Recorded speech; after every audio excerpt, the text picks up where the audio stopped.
ওখানে একটা গরু মরে আছে পানির ধারে, তারপরেও এখান থেকে কিন্তু আমার পানি খাইতে হয়।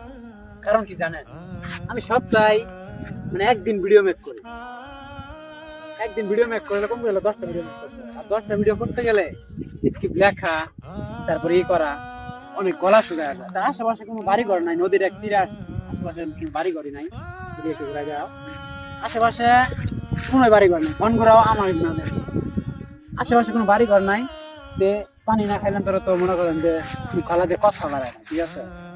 তাহলে এরকম পরিস্থিতি তো আমরা যারা কন্টেন্ট বানাই তারা কত কষ্ট করে, যারা কন্টেন্ট বানায় তারাই কিন্তু ভালো জানে। এই পাশে একটা গরু মরে আছে এখানে, নদীর একদম নদীর পানির সাথে লাইগা, তারপর এই পাশ থেকে পানি খেতে হবে। ঠিক আছে, এই হলো আমাদের কন্টেন্ট ক্রিয়েটর যারা কন্টেন্ট করে তাদের জীবন।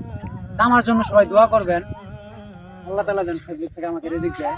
অনেকেই বলে যে তুমি কিবা তোমার কত টাকা ইনকাম করো, এই সেই, আসলে ইনকাম দূরের কথা, 1 পয়সা ইনকাম না। তারপরে ভিডিও করতে, কারণ এটা আমার স্বপ্ন। আমার বিশ্বাস আছে যে আমি এখান থেকে কোনো একদিন আরো কিছু করে হয়তো সবাইকে দেখাতে পারবো। তা আমার জন্য দোয়া করবেন, আর আমার আইডিটা, পেজটা একটু ফলো করে দিবেন।